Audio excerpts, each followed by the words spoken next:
All right, guys, we're going to get rocking and rolling here shortly. A lot of fresh news for you today. Give the show a like and a share anywhere you're watching. We'll start the program here in a matter of, 15 seconds. Kind of just dotting the I's and crossing the T's right now. Look at the screen for the headlines. Headlines are in. Awesome, good work. Look at the screen. Everyone, look at the screen, look at the screen, look at the screen. Here's what we're going to be talking about today. Tell your friends. We're going to get a lot of people heard some positive feedback on Judah's announcer voice over the weekend. So I don't know if you want to bring that into the mix. People seem to really like that. Thursday. I almost got the feedback on that. Today's Monday, though. Yeah. So you're going to have to change it to Monday. Monday. Give it a like, give it a share. That's the only thing we ask from you as we work hard for you on the I Love CVille show here, live on every social media platform known to mankind. All right, Judah Wickower, I can rock and roll when you're ready, sir. Quiet on the set.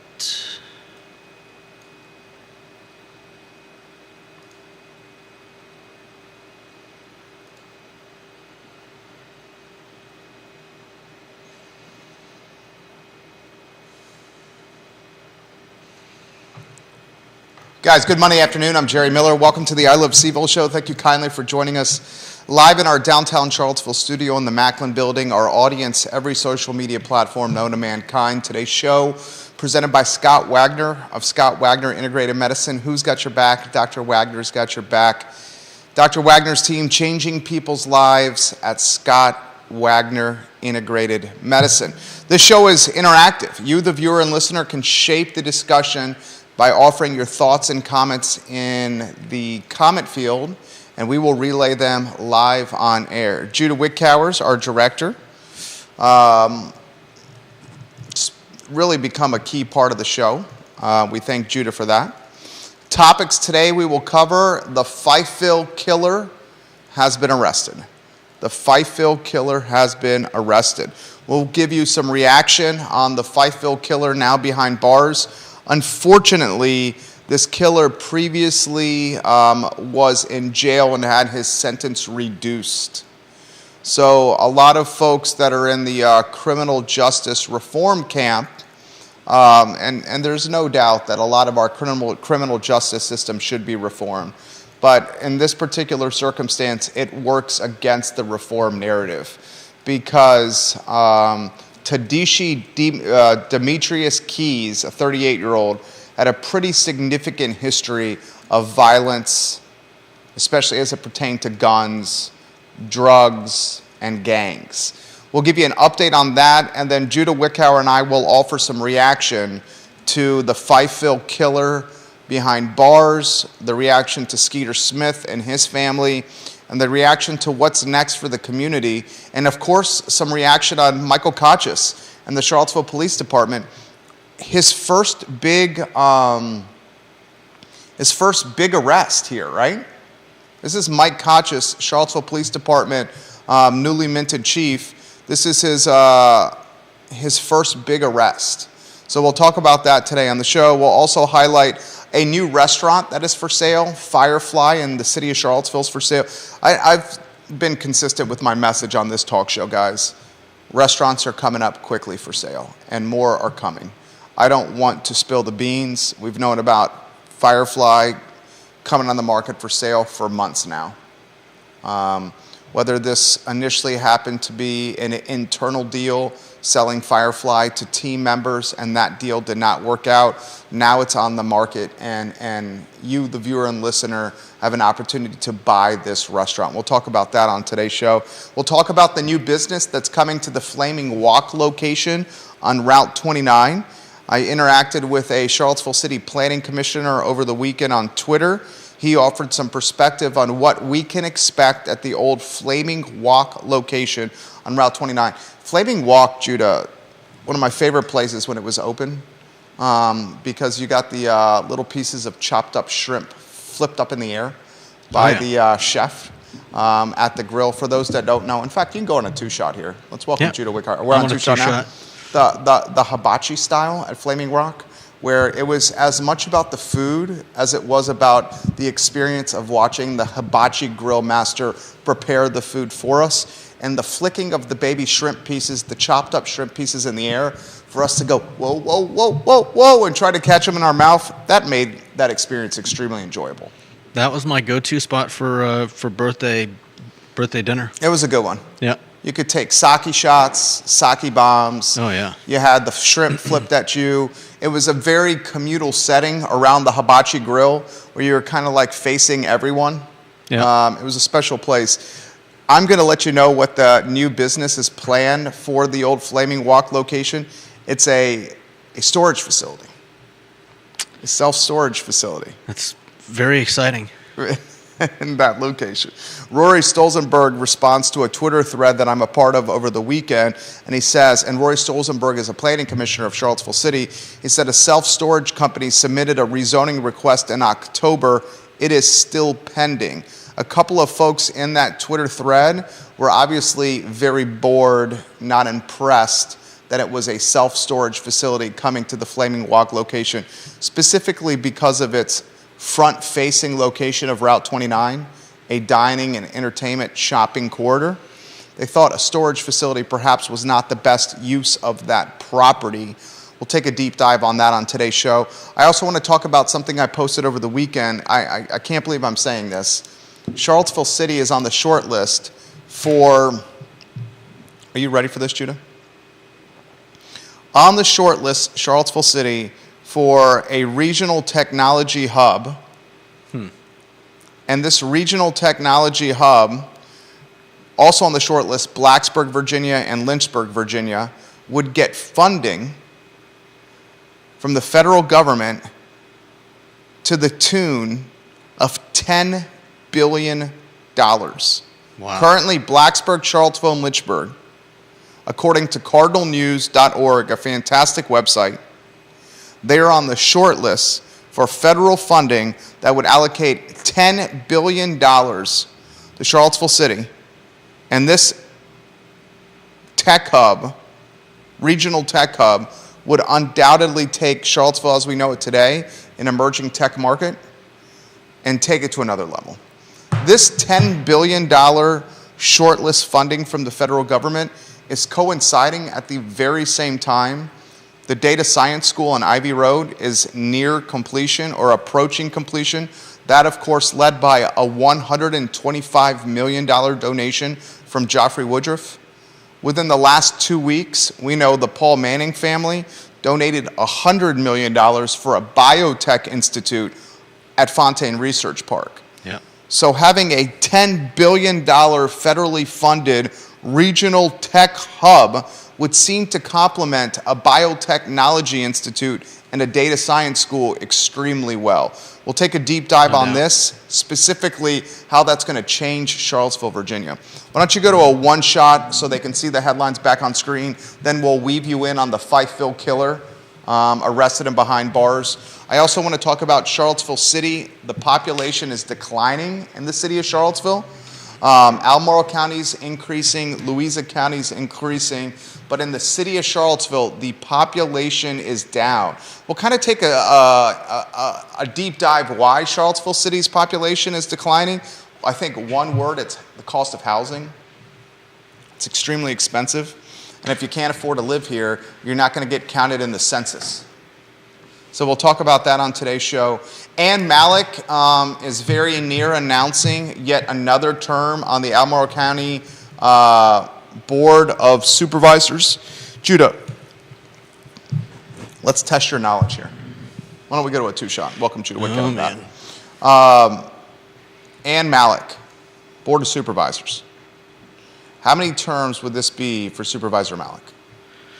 You can't respond. Tell us how you really.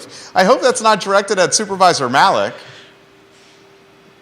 No, it's Good Lord, at, what a response. She direct- watches the show, you know that, right? directed at me having that kind of knowledge. I'm going to say 5. Yes. Yeah. This would be, if she gets elected again in November, her 5th term. Well, That is, does that concern you? 5 terms? Does that concern me? I mean, mean, we've talked before about How about term limits?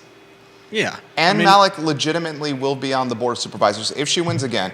And in history, if history's an indicator, she's won 4 straight terms. So, and she's the incumbent. Yeah. We got to say she's the favorite to win as a fifth term, right? Most likely, yeah. On paper, she's the favorite. 4 straight terms, and she's got the value proposition of being an incumbent. Yeah.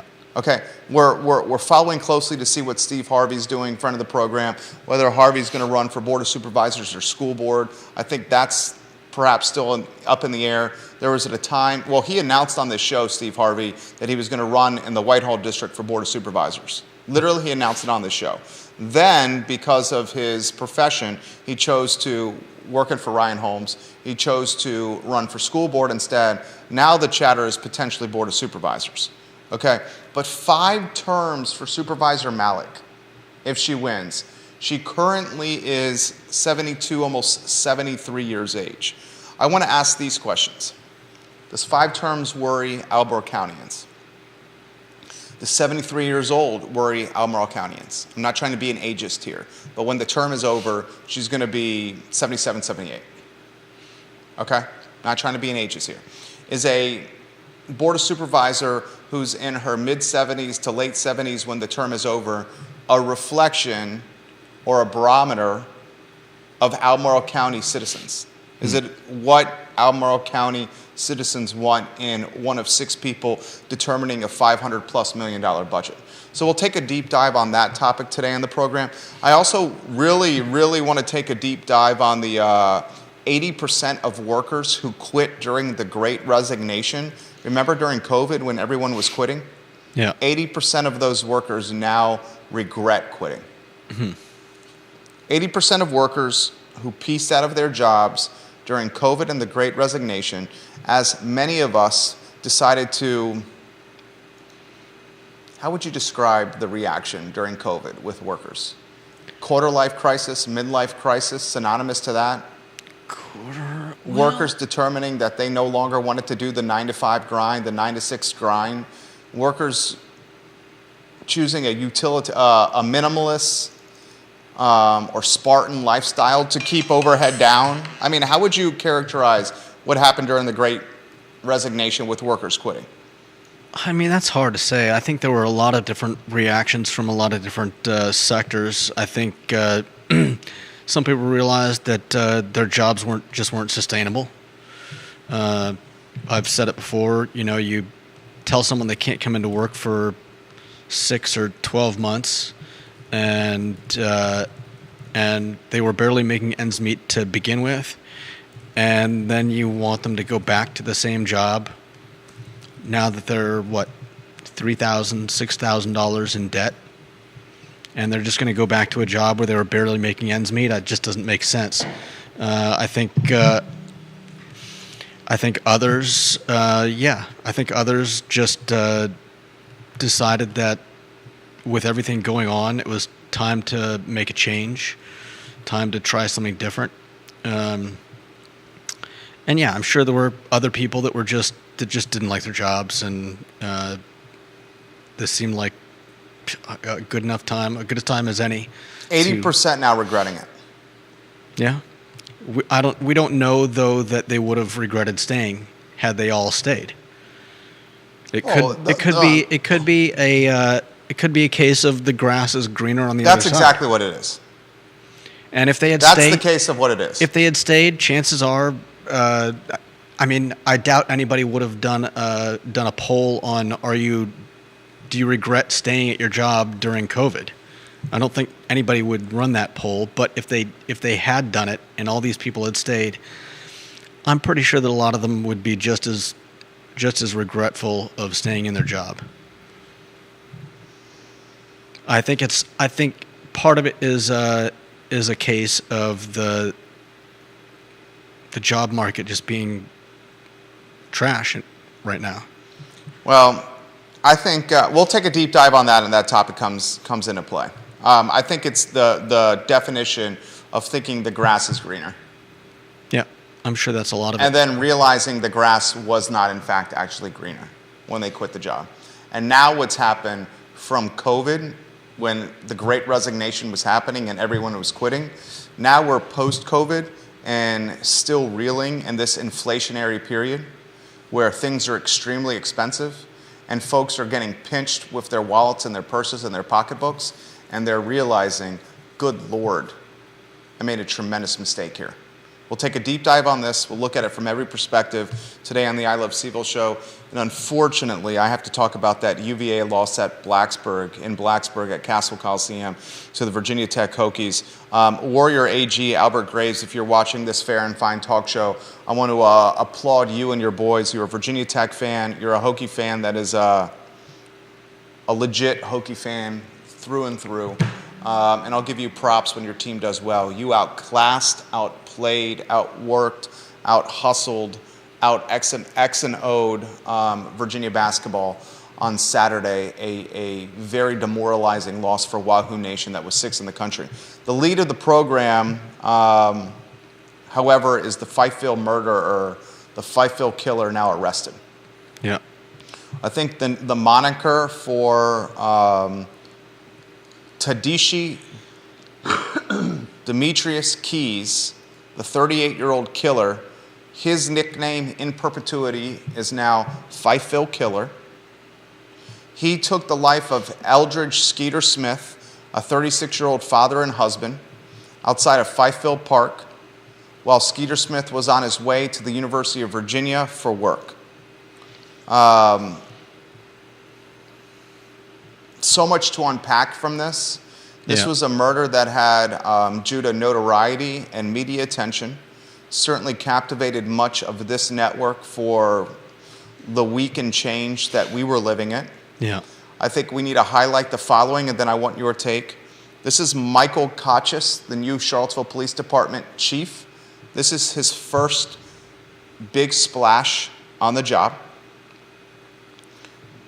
Not surprising that Kochis, the police chief, was the one giving the quotes to the media after the Fifeville killer was arrested. Yeah. Oftentimes you see a spokesman interacting on behalf of the department. For his first big splash, Kochis spoke on the record. Mm-hmm. I want to applaud the Charlottesville Police Department for solving this quickly. Definitely. Kochis asked the community for help because he felt that someone in the community knew what was going on, and he even indicated that Skeeter Smith knew who killed him. Yeah. And proves to be correct. With the help of the community, the Fifeville killer now behind bars. Here's a concerning element of this turn of events. Mm-hmm. Tadashi Demetrius Keys. I think it's Tadashi. Tadashi, is it? There's two A's. I honestly don't know. Tadashi. All right, let's go Tadashi. He was previously sentenced to life imprisonment on a drug and gun charge, but had his sentence reduced. Yeah. This guy was a free man for less than 6 months before he killed again, Judah. Yeah. It's tragic. It's tragedy. And whether you're in favor of criminal justice reform, whether you're opposed to criminal justice reform, whether you would like the law and the court to prosecute to the fullest extent of the law, or whether you would like the law and the court to show empathy and offer second and third chances, the reality is this. Tadashi Demetrius Keys, was released from prison in September, and by January he had murdered somebody. Yeah. I'll say that again. The Fifeville killer was released from prison in September, and by January he had killed a son, a husband, a father, a Buck Squad volunteer, Yeah. and a community institution. Mm-hmm. A lot to unpack on this storyline. What strikes you first from the Fifeville killer arrested, from the life imprisonment on drug and gun charges, sentence getting reduced, from him getting out of bars in September, killing in January, Kochis making his big splash, first big splash as chief of the police. So many storylines here, Judah Wickhauer. Yeah, well, I agree. I think Kotchis wisely caught this guy quickly, made a statement about it, shows he's working and working hard. I think, as sad as it is, I don't necessarily think that them releasing him was the wrong thing to do. I think there's been a lot of inequity, injustice in our country, and I think them trying to make amends, I guess, in a way, or make things more equitable, I think is overall a good thing. In this case, it turned out tragically, but there's no way they could have known that that this was going to happen.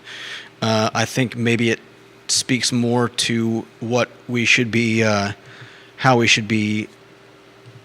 what we should be doing to help our inmates to be better, rehabilitate, assimilate themselves back into society, see ways that we can truly help them improve as men and women, change lives in their course of action, their decision making. Basically, rehabilitation is what we're talking about here. Yeah, helping them prepare for life outside of prison, helping them get jobs. I mean, I think that's what ultimately will keep men and women like this from ending up back in prison. But yeah, I think that the judge made. You're saying it's impossible to hold the judge accountable. He couldn't see into the future by reducing the sentence. This is not an indication that criminal justice reform is going poorly. It is one example, and oftentimes how we say with police departments, in a police department, there are bad apples, but those bad apples do not reflect on the entire department. They are anomalies. They are not the norm. That's what you're alluding to, right? Yeah, more or less. I mean, I think we definitely have to be careful when we decide to start letting people out of prison willy-nilly. But in this case, I mean, the what was it? The judge, I believe, felt that at 18 he was a little young to be charged for, to be sent to prison for life. And maybe he was right, but in this case, it turned out badly, and I don't think that's a judgment on the decision to set the man free. Fair comment right there from Judah Wickhauer. Well said. On September 21, 2004, the Fifeville killer was sentenced to life imprisonment plus 120 months after he was found guilty for conspiracy to distribute 50 grams or more of cocaine and possession and use of a firearm during and in relation to a drug trafficking crime. That according to the Daily Progress. Here's the question that we have left to answer, at least my primary question that is unanswered. Kotchis, the police chief, told us, the community, that he believed Skeeter Smith knew his killer. Right? Yeah. He said that. We have not heard from Kotchis or the police department what the motive was for this murder. No, we haven't. We do not know the motive. I feel we deserve as a community to know what the motive was. If you were telling us prior to the arrest that Skeeter Smith likely knew his killer, that is a gateway to the topic of motive. Now, since the arrest, we have not heard any more details on how Skeeter Smith and the Fifeville killer knew each other. That's motive. What is the motive behind this murder? Why did someone who was released from jail in September of 2022 kill someone in January of 2023? Motive. What are the ties here? That's what we should be asking. I think that's the last question to ask. Motive. What motivated the Fifield killer to take someone's life? I think sometimes motives are opaque until a case gets taken to court, and hopefully some of the answers come out. Jason Howard, the king of Rio Road, Jerry and Judah. So was there a risk assessment made of this particular individual before his release? Or once the law was changed regarding crack versus powder cocaine sentencing disparities, was that the only thing considered before sentence reduction? Well, here in the age was a primary consideration. Yeah, here in the Daily Progress article, it says in his decision to reduce Keyes' sentence, Judge Moon referenced Keyes' young age at the time of the original crime, the fact that Keyes was present for but not guilty of murder, as well as the 2010 passing of the Fair Sentencing Act, which reduced sentencing disparities between cocaine and crack cocaine offenses, which were widely criticized for producing racially disproportionate sentencing outcomes. And I don't think I can fault the judge on any of those. Yeah, I mean the guy.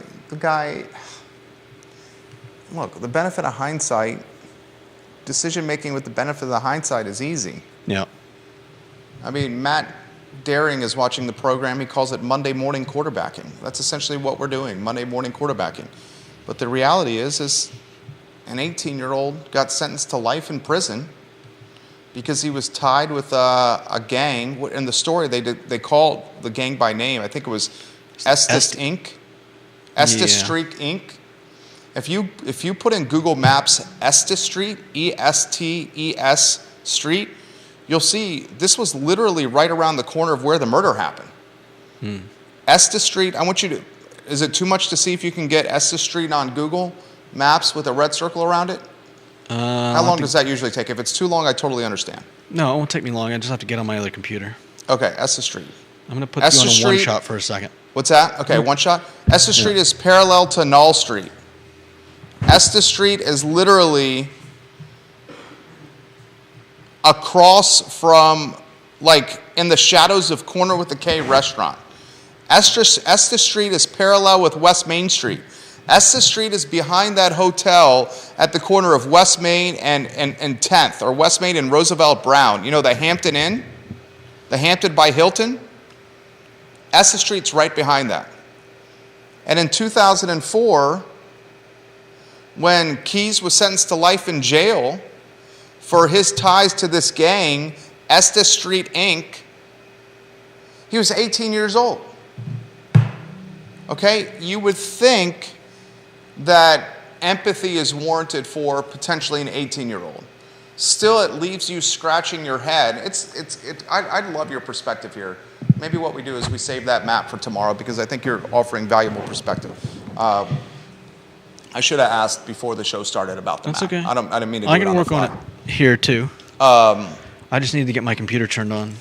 We know, though, that folks that are against criminal justice reform, and we have one of the folks that is the biggest proponent, biggest man, and one of the people that is biggest in favor of criminal justice reform is Jim Hingley, who routinely watches this program. He's the Commonwealth's attorney for Albemarle County. Yeah. Not only does he routinely watch the program, he sends comments and messages during the show about commentary that we're offering during the show. I have tremendous respect for Jim Hingley, the Albemarle County Commonwealth's attorney. I love when he watches the show. I love when he offers his comments on stuff we're talking about and shapes the discussion. He ran a campaign on criminal justice reform, and Albemarle County voters put him into office. He was on this set during his campaign and after his campaign talking about criminal justice reform. Yeah. A lot of what Jim Hingley stands for, a lot, I am all in favor of. Yeah. However, what happened here when someone is released from jail in September after having his sentence reduced and then he goes and kills in January, we know that folks are going to utilize that to knock or to put down criminal justice reform. Yeah. And that's just human nature. Right. That's human nature. I think the next steps we would like to hear from Kachis, the chief of police. What was the motive of this killing? Yeah. Follow-up question to that should be this. Follow-up question to that. Just saw David Toscano walking by right there. Follow-up question. Do we have a gang violence problem? Is it time to eventually admit, if you're conscious in the police, that all these murders are related? Because right now the line from the police is that the murders are not related and they're isolated events. Should we get true clarity and transparency from the police department on the motive, and true transparency and clarity from the police department, Judah, on the gang-related nature, if there is gang-related nature, for all these shootings that have happened in the last 30 to 60 days? Yeah, I think it would definitely be. Enlightening and beneficial for us to have some word on the connection between, everything. I don't think anybody is not aware of the number of gunshots that have been heard around Charlottesville in the last few months. Yeah. And with the ubiquitous nature of social media, that chatter, especially tied to gun violence or gun shooting, spreads like wildfire. Spreads like wildfire, and it really has spread like wildfire of late. So that's what I'd like to see. Police Chief Kachis, your spokesman, Kyle Irvin, was watching our morning program. You guys routinely listen to this show. Police Chief Kachis, I would love to have you on the show, sir. I'd love to introduce you to the community. I'd love to get your feel with how your job's going so far, and I would treat you with tremendous respect, Police Chief Kachis. I would not use shock jock journalism. I would ask you reasonable questions like, what's the motive behind this murder? How significant is the gang violence problem that we have in Charlottesville and Albemarle County? How do we fill the vacancies in your police department? And how have you done so far with creating a community-oriented police force? I'll ask you questions like that I think are very fair and applicable, but I would not use shock jock journalistic tactics while you were on the program, sir. You have my word. And in fact, if you ask around, people would also confirm that I would not do stuff like that to you, sir. Skeeter Smith's family, maybe some closure. Maybe. With the murderer now behind bars, maybe. We're still praying for your family, especially for your kids, who will grow up without a father. Yeah.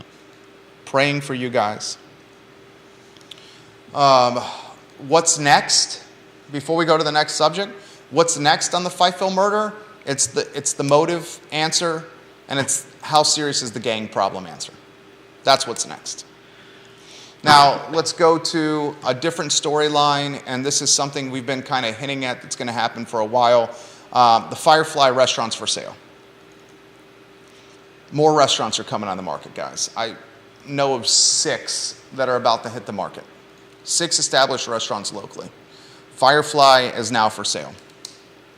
Melissa, the owner, took over the restaurant after her boyfriend at the time passed away.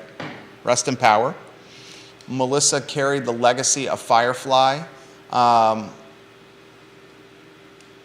as much because she enjoyed it, but also as much because she was carrying on the legacy of her deceased boyfriend who wanted to do this business.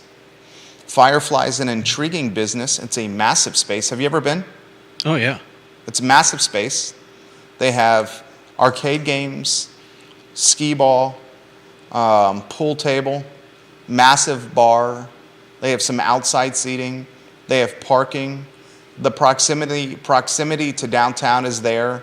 It's a neighborhood bar. Yep. Happy hour's good. Price points in the menu are fair. Fantastic restaurant. Here's the reality of owning a restaurant in 2023.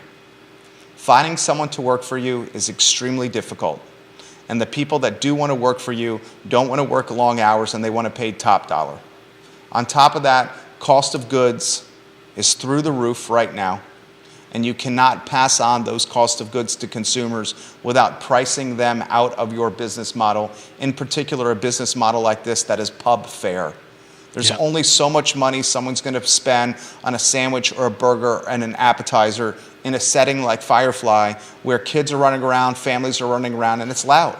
Yeah. So profit margins have been eviscerated. been absolutely eviscerated. The idea was to sell Firefly to folks on staff. That deal did not materialize.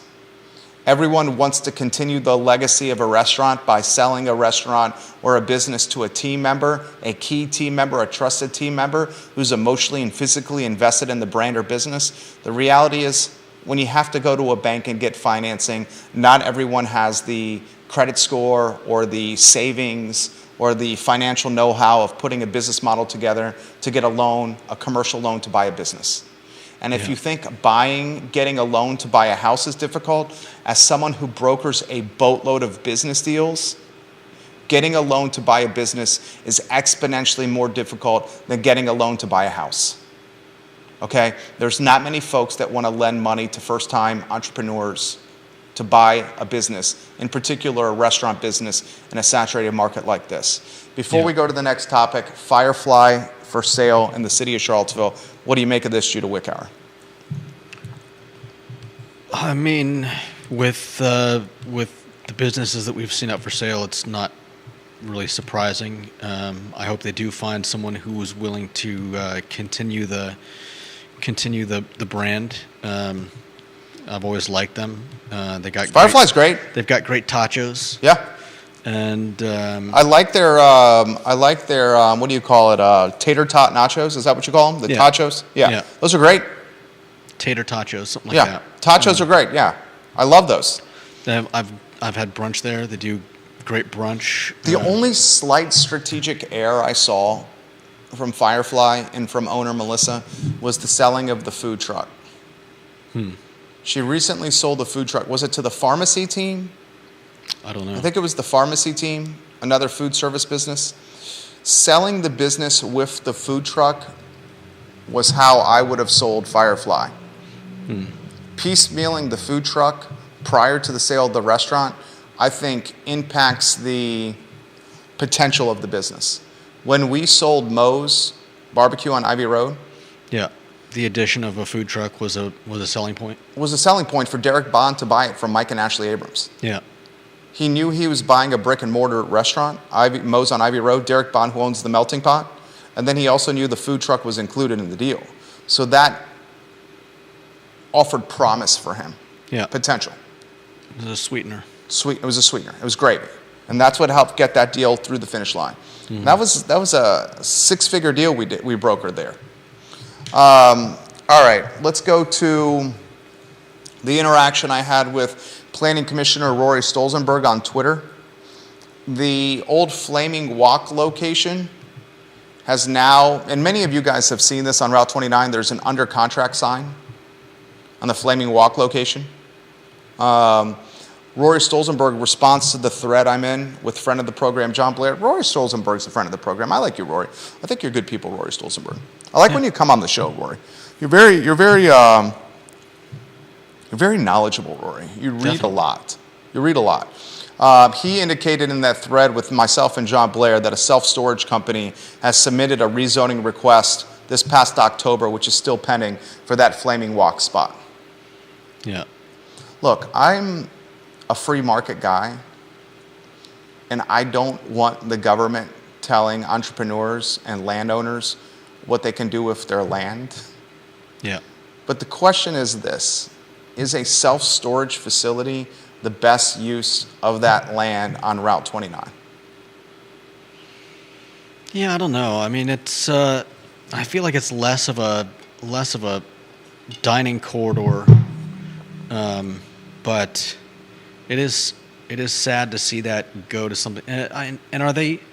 I've seen a lot of self-storage units going up lately. There's a boatload. Is there? Well, you know why that is. Is there really a need for that much? I think so. You know why that is? I responded to this. Storage facilities are fantastic businesses. Here's why they're fantastic businesses. They can be automated, which means you need very little labor. Yeah. You enjoy monthly reoccurring membership or reoccurring monthly revenue streams, i.e. renting the storage units. The owners of the storage units, it's a hands-off investment. Yeah. So you get the revenue that comes from the business itself, then on top of that, you're essentially banking the land and going to enjoy the appreciation of the land in Albemarle and the city as it continues to gain value.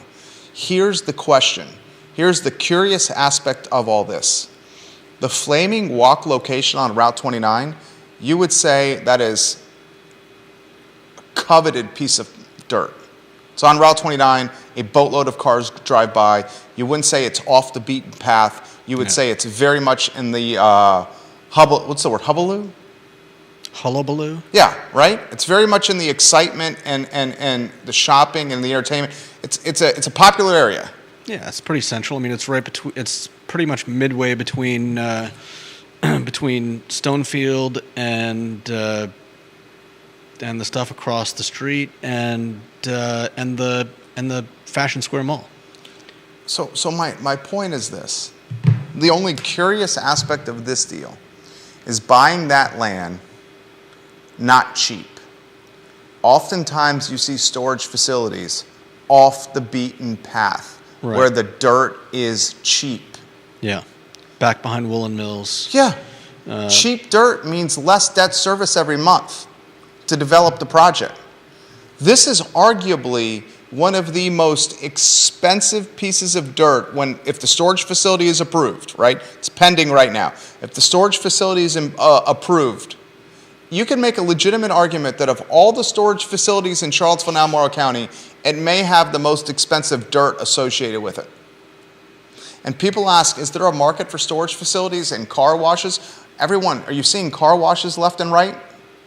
I've been seeing a ton of them, right? I've been seeing people asking, where's a good car wash? Why are car washes and storage facilities springing up left and right in this area?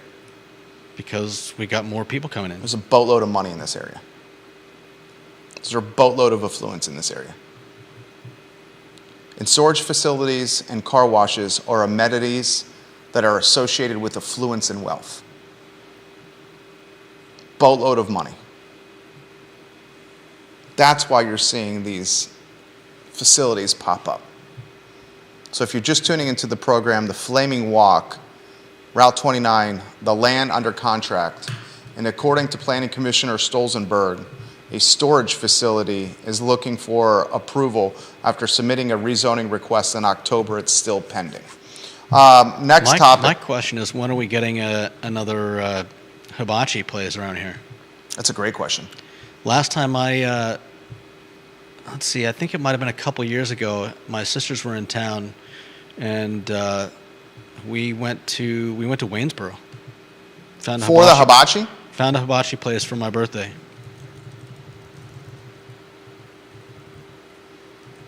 Did you catch the shrimp flipped in the air to you? Of course. Did you ever? I've seen you. You're very good at stuff like that. Good spatial awareness, I think. Yeah, you're good at spatial awareness. Was the shrimp flipped in the air for you? Oh yeah. Did you catch it? Yeah. Which of your family members missed the shrimp flying through the air and had the shrimp strike them in the eye or the jugular or stain their shirt? You can call them out. Don't have that clear a memory of. Which of the Wickhowers got the stained shirt or caught the shrimp piece in the eye? I don't remember, but not Big Jim. I do love the onion volcanoes that they make. Those are always a highlight as well. Matt and Katie Pearl says Sakura by Target is amazing, Judah. You should try it. There's a Sakura by Target that's hibachi, and it's absolutely amazing. All right. You make a note, put that on the family chat. Yeah. That could be the Sunday after church dinner spot. Yeah. Right? If we're willing to go out there. I mean, you just have to drive. You just have to drive 29 north. KTP, good call. Katie Pearl is the queen of Whitehall, and she routinely makes this program better. Katie, we love when you watch the show, KTP.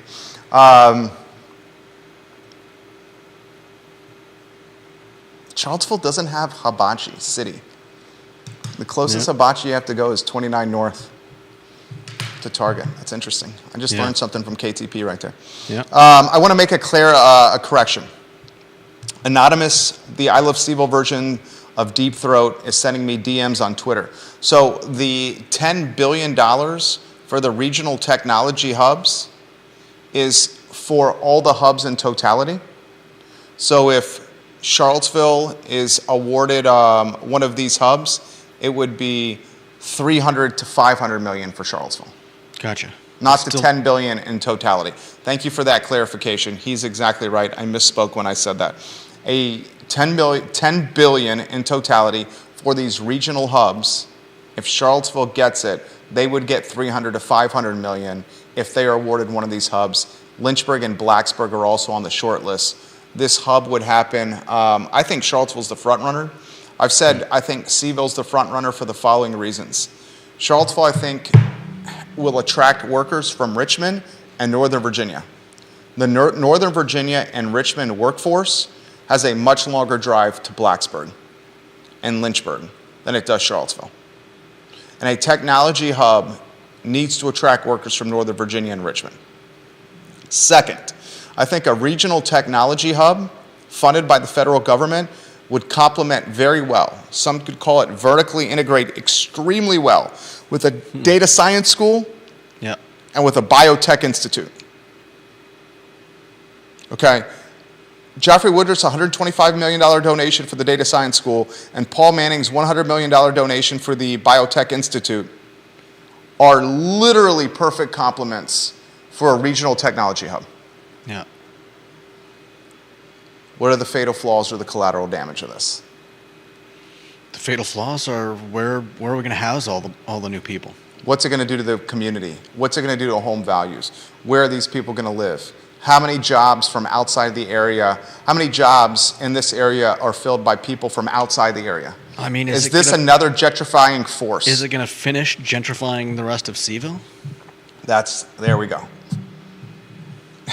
If you have a biotechnology institute opening at the same time of a data science school, opening at the same time of a regional technology hub, opening at the same time that the University of Virginia just got the most applicants in UVA history for the class of 2027, Yeah. at the same time that Willow Tree is hiring from outside the area and within the area to expand its workforce. We all know science, technology, engineering, math, and this tech hub from the private market is emerging and booming. Is this further going to gentrify the area? And when will we look back 5 years from now and say, this was the time, this 12 to 18-month period, where Charlottesville truly became Silicon Valley? Yeah. I mean, we're not going to have a slow drip of these workers coming in. If they once they get these things built, they're going to need lots of people. Exactly. And somebody's got to have a plan for how they're going to fit them all in here. But is it a good plan? We don't know. Bill McChesney, watching the program, he leaves a good comment on the storage facility. He said the community self-storage facility on Rio Road behind the Putt-Putt is managed by the same person. They also rent U-Haul trucks and trailers. It's a multifaceted operation. That's the way a lot of them work. I used to use the one behind the Putt-Putt, and yeah, I've done everything from rent U-Hauls to blankets and push carts, and had big spaces and small spaces there. And you also banged your ball through the windmill and got a hole-in-one on number 17. Don't forget about doing that, and then you celebrated. Yay, you celebrate. No, but he's exactly right. The mayor of McIntyre is exactly right. My wife and I and our son, before our youngest boy was born, we went and played putt-putt, and it's like a 16-year-old, 17-year-old kid at the time was managing the U-Haul, the storage facility, and the putt-putt, and he was driving from business to business all in the same parcel of land in a golf cart to manage them all. And oftentimes he's not at the window of putt-putt, so they encourage you to start play at putt-putt and then pay when you finish your round. Interestingly, those businesses, the putt-putt, the storage facility, and the U-Haul, owned by Wendell Wood's brother. How long have they been connected? Because I don't. For as long as I can remember, they've been connected. Okay. Bill McChesney, how long have those been connected? I've been here 23 years, and for as long as I can remember, those businesses have been connected. Because when I was using that storage space, there was always, during business hours, somebody in the storage space office. Bob Yarborough says, what's happening in Charlottesville feels like Austin, Texas, man. Anonymous on Twitter. Anonymous, are you still watching? He has said multiple times on this show the I Love CVille Network's version of Deep Throat, that Charlottesville's future very well could be Austin, Texas. When we look back down the road, when my sons are in high school and middle school, will we look back to 2023 and 2024, Data Science School, Biotech Institute, and potential regional technology hub?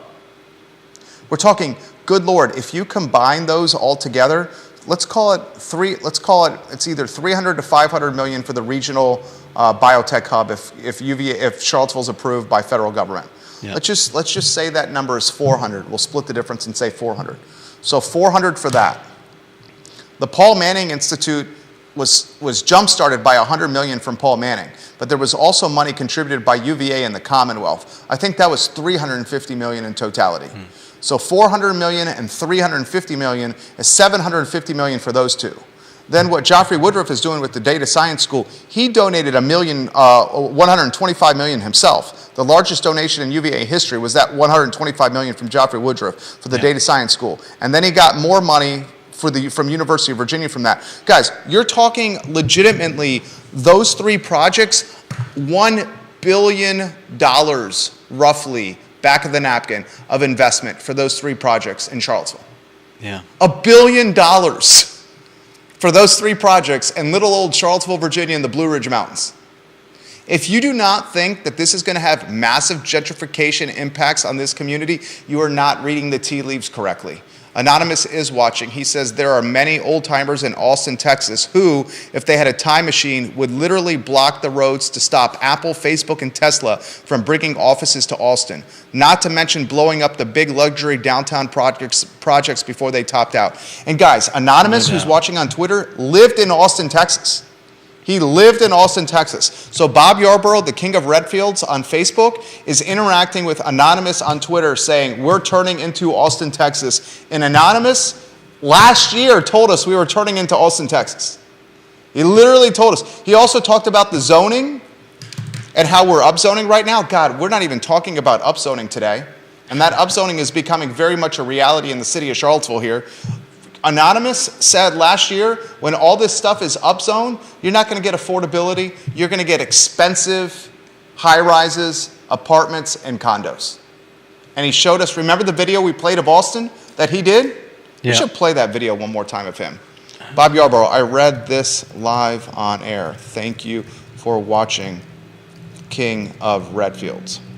The King of Redfields, Bob Yarborough, also indicated to us in a direct message that the Waffle House on 5th Street is being currently developed. He says, your mission, should you choose to accept it, is to discover who's going to occupy the former Waffle House on 5th Street. It looks like they're building out the interior.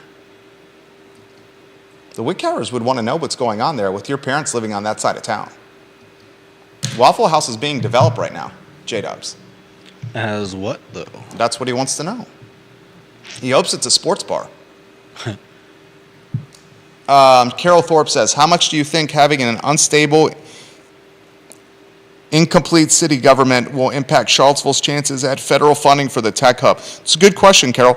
I think right now, and tell me if you agree or disagree with this, I think right now the government locally is pretty stable. Would you say? I mean, there's certainly no, they're certainly all on the same side of the aisle, so yeah. I mean, certainly more stable than the Nikiah Walker term. No doubt. And Nikiah Walker over the weekend said she hates the daily regress on Facebook, on social media. That was in direct response to how they covered the Fifield killer's arrest. Vanessa Parkhill's watching. She's the queen of Earlysville. She says Socorro and the Hollymead Town Center is near Target. She lives on that side of town. I think Vanessa likes that. And she wants to know, is the storage facility on 29 going to be multi-story like the one on Hydraulic near the laundromat? I would imagine it's going to be multi-story. But that's a question for the Planning Commissioner Rory Stolzenberg. Rory, are you watching the show? If you are, let us know. Curtis Shaver, friend of the program, Curtis Shaver, recently engaged, soon to marry the beautiful Jules. Curtis Shaver. He says, Jules and I went to Sakura in Hollymead Town Center. It was great. It's hibachi, and we both missed the shrimp. You didn't catch the shrimp, Curtis? Did it stain your shirt, or did it fall in that lush beard of yours? Were you pulling out shrimp of your beard, Curtis, because the shrimp fell in there, or did it fall on your shirt and stained it?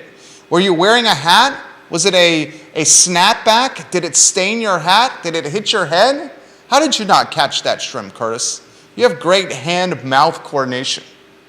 Actually, that wouldn't even be hand-mouth coordination. That would just be eye-mouth coordination, right? Yeah. Eye-mouth coordination. Or mouth-eye coordination. Mouth-eye coordination. Thank you for keeping me on point. That's why you get paid the big bucks right there. Mouth-eye coordination. Charlottesville's population is down. Louisa County is booming. What do you make of Charlottesville's population being down? Affordability. Yeah, I don't know much directly tied to affordability. I don't know much about Louisa, but I imagine can't be less affordable than Charlottesville, can it? John Blair started a thread on Twitter, and the 2 years since the census, here's the actual amount of people moving in or out of local cities and counties.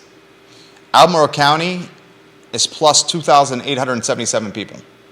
Augusta plus 636, Fluvanna plus 610, Greene County plus 517, Louisa County plus 2,193, Nelson County plus 188 people, Rockingham plus 456 people, Harrisonburg plus 440 people, Stanton plus 376 people, Waynesboro plus 399 people.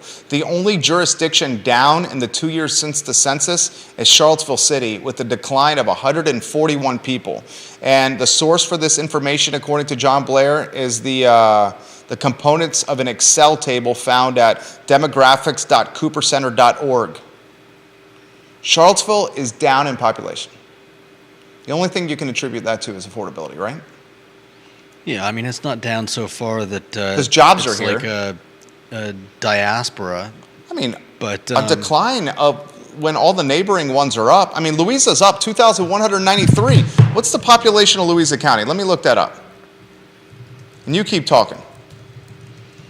Please, sir. I'm sorry. I just asked you to talk and then I interrupted you here. Go ahead. I mean, I don't know that I have a whole lot to say. You listed off a whole lot of numbers, and I don't know how much they mean to me, but yeah, I mean, Seaville is seeing a spike in house prices. It's seeing a spike in everything. Everything, yeah. What thing in Charlottesville has dropped in price?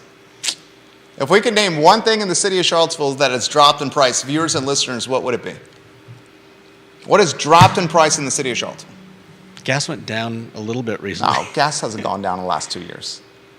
Well, yeah, it has. In the last 2 years. Like a few weeks ago, it was. In the beginning of COVID, it was $3.50. During COVID, it was like $1.80. I'm saying in the last 2 years, the same period of this census, what has dropped in price? Yeah.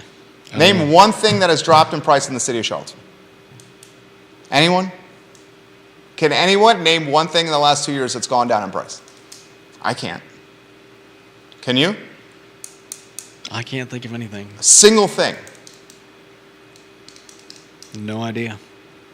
Right? I mean, maybe the only thing you can think of, I can't think of a single thing. Louisa County's population is 38,848. 38,848. So when Louisa County jumps 2,193 people, you're talking 5%.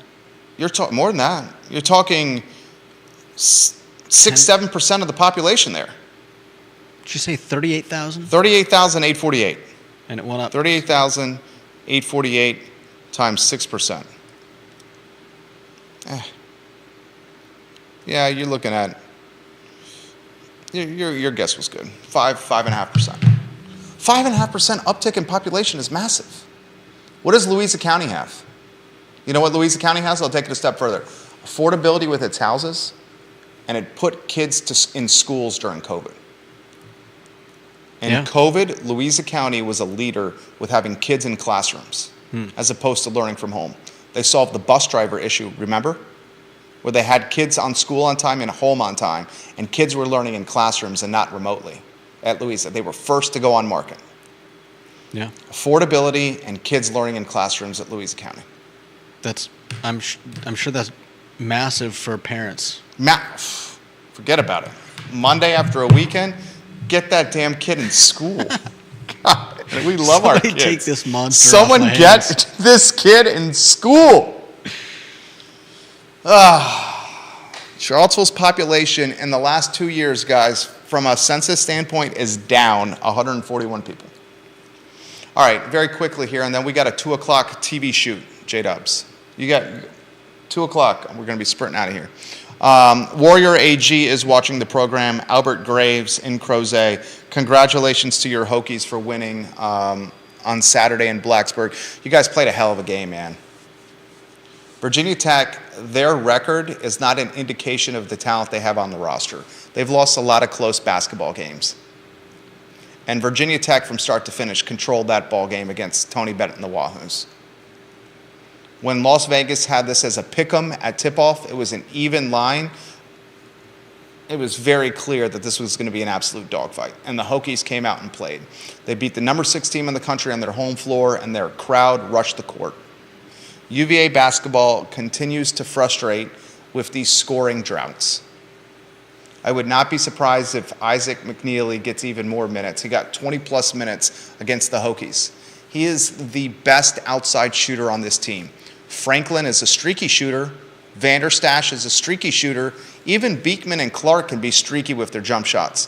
McNeely is the true, pure jump shooter. I would not be surprised if he gets more minutes. Virginia basketball, tough loss against the Hokies. For the Virginia Tech fans that are watching this program, you guys played a hell of a game. And hopefully that's your best win of the season. You're going to need a few more wins like this to get into the big dance, Virginia Tech men's basketball. But that's a great springboard for you to finish the year strong. Remember, the Hokies won the ACC tournament last year to get into the big dance. Virginia Tech, do not sleep on this team. They got great guard play. Great guard play. We'll close on this, and then we'll get to your comments. Put your comments in the feed. We'll relay them live on air.